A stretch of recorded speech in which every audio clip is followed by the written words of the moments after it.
That was Texas Senate hopeful Ted Cruz. He may be the guy tonight. He was speaking at Free Pack last Thursday night at the American Airlines Center in Dallas. And the Senate runoff election is tonight. The latest poll shows him beating Republican opponent David Dewhurst 52% to 42%. If he wins, this may be the biggest of all Tea Party victories for the conservative movement. Here to discuss is Adam Brandon. He's the Executive Vice President of FreedomWorks. Adam, first of all, what have you heard so far today on turnout for Cruz? Well, I'm so excited it's hard for me to even stay in my seat, so I'm going to do my best. But everything that I'm hearing, we are out of materials, we are out of yard signs. We're hearing things about coming back from early voting, showing an overwhelming lead for Ted Cruz. Now, I don't want to count my chickens before I'm hatched, but I wouldn't want to be in any other position than we are right now. This could be a major, major upset for our movement. So everybody told me, I mean, we've talked several times. By the way, thank you for last week. That was one of the most incredible political events I've ever seen. I mean, it was incredible, just incredible. Mm-hmm. Everybody I've talked to who is an elite in Washington or even an elite here in Texas, they have all said to me, oh, Cruz isn't going to win. Dewhurst, it's all Dewhurst. It's all going to... And when this happens tonight, if this happens tonight, where it's a major upset and Dewhurst loses, what message is this going to send to not only Texas, but also the rest of the political framework and machinery? Well, I just first want to say, no matter what happens, I'm proud and thrilled to death with all the work that the grassroots activists have put in. But fortunately, it looks like tonight we are going to win. And the message that it's sending is, in these David versus Goliath fights, most of the insider establishment, the media, they don't know what's going on. They're using old school calculus that you have to raise money, and if you raise the most money, you win. Well, that's over. It's going to end tonight in Texas. He's outspent 3-1, right? Maybe Dewhurst, 4-1. We're looking at potentially 20, 25 million that Dewhurst has poured into this race, and it's going nowhere. So what is happening? What is it you're supposed to learn from that? What Americans want, an authentic candidate. Dewhurst is looking like politics as usual. In Ted Cruz, you've got a 10th Amendment scholar who wants to come to Washington, and his motivation to come to Washington is to fight for the Constitution, not to make a political career. I will tell you this. You know, when you say people they're not looking for a politician, there is something about Ted, and I like Ted, but he moves a little like a politician. I don't believe he is the standard politician, but he kind of, you know, none of them are good speakers because they're regular schmoes. You know, if you're a really good speaker, you'd be doing what I'm doing. Right.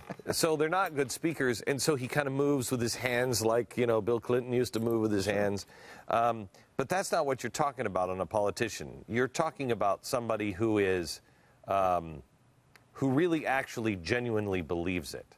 When he speaks with the crowd, people understand. I'm looking at a person who gets it, that Washington is Washington and the states are the states. And that's not, you need to have a certain separation, that if it can be done by the states, it should be done by the states. And you want to take power as close to the people as possible.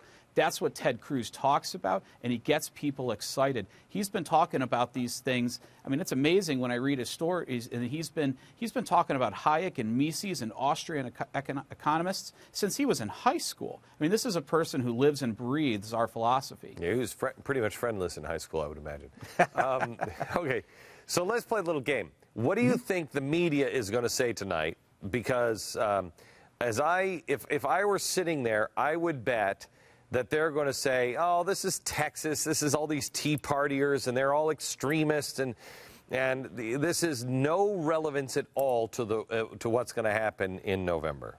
Well, if Ted Cruz wins, I don't think the media, they just don't have the capacity to understand what happened there, because they're just still looking at who spent the most money. This is going to blow a lot of their narratives up. I mean, there's no way to ignore this. I mean, we've had victories in Indiana. Now in Texas, Texas is the size of France. It's its own country. That shows this movement is as powerful as a tidal wave. So it's getting pretty hard to ignore heading into the November elections. But wouldn't they say that, I mean, Texas is the size of France, but the one thing it's not is France. Right. And so they'll just dismiss. It's easy to dismiss Texas. If you're somebody who lives on Central Park South, it's easy just to say, oh, well, those people, they don't even have roads down there. Well, but everybody knows Texas has, I mean, everybody has a political establishment. So the one thing you can't ignore, Dewhurst was the chosen guy. He was chosen by everyone in Austin. He had the money. He had everything he needed. Right. He has all the endorsements. But the one thing he wasn't chosen by was the actual people of Texas. That's the thing that I think will speak volumes, I hope, to the Republicans. The media will dismiss it. The media will say, oh, well, it's just Texas. But I hope the Republicans will hear a message.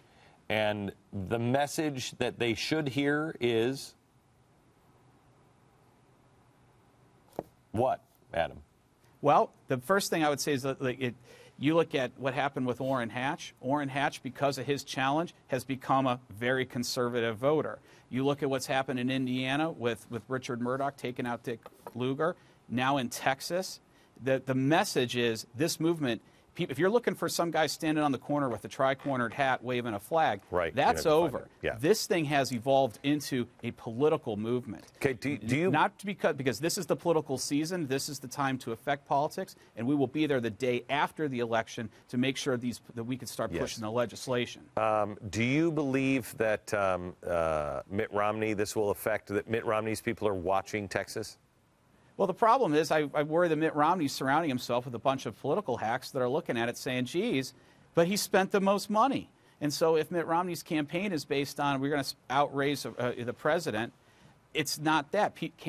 Americans are looking for the authentic person who's going to come to Washington and live up to constitutional principles. I'm hoping Mitt Romney sees that.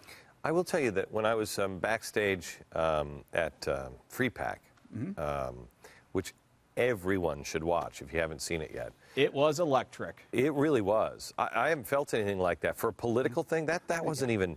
I mean, CPAC, when I went a few years ago, it was kind of exciting, and, you know, there's a lot of stuff going on, and it has so much history and everything else. This was on fire. This was because it wasn't about politics. It was about policy and the people who want to change things based on a policy motive, not a political motive. Now, I was sitting backstage, and these guys kept coming in. As they would speak, they would come into the green room, because I was there about an hour and a half early. And I wanted to watch things and see it and feel it in the building. And so I talked to almost all of the politicians that, you know, spoke. And I asked them all separately the same question. Do you trust Mitt Romney? And all of them said yes, almost immediately. Yes, they trust him. They think he's a man of good character and values. Is he going to need a little push to be able to actually do the things that the American people are looking for him to do? They all said yes. But they, surprisingly to me, seemed behind Mitt Romney. Even Rand Paul really seemed to be behind Mitt Romney. And it wasn't the hold your nose kind of I'm for him as much as I expected. Do you find that?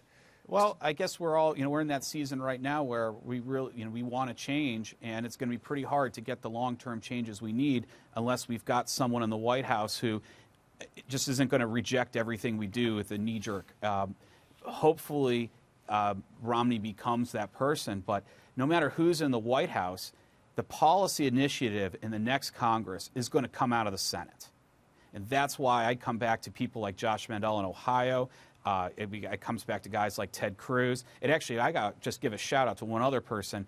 Senator Mike Lee came to our office today to call people on behalf of Ted Cruz. Lee's a great guy. Unbelievable. But what that shows to me is like Lee believes he needs help that much. He needs this larger group of folks to help him out, that every call matters. And so if Mitt Romney is the president, but you've got guys like Lee writing bills and Ted Cruz helping to move things, then you can make sure that Mitt Romney becomes your guy. Mike Lee will be eaten by Orrin Hatch if he's alone.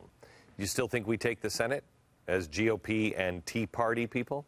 Well, I'm looking at the candidates out there, and they're actually exciting people. And you see places like Ohio, where there is the old establishment GOP and the Tea Party wing. Everyone's getting behind Josh Mandel, and that's a good thing to see when we can agree on a candidate. In other places like Texas, where you have to step up and push to make sure our guy gets in there. But then even like people like Mack in Florida, who's running for Senate. This guy's a guy who's got a long track record that we're excited about. There's a lot of very exciting candidates. What do you know about Dan Bongino in Maryland?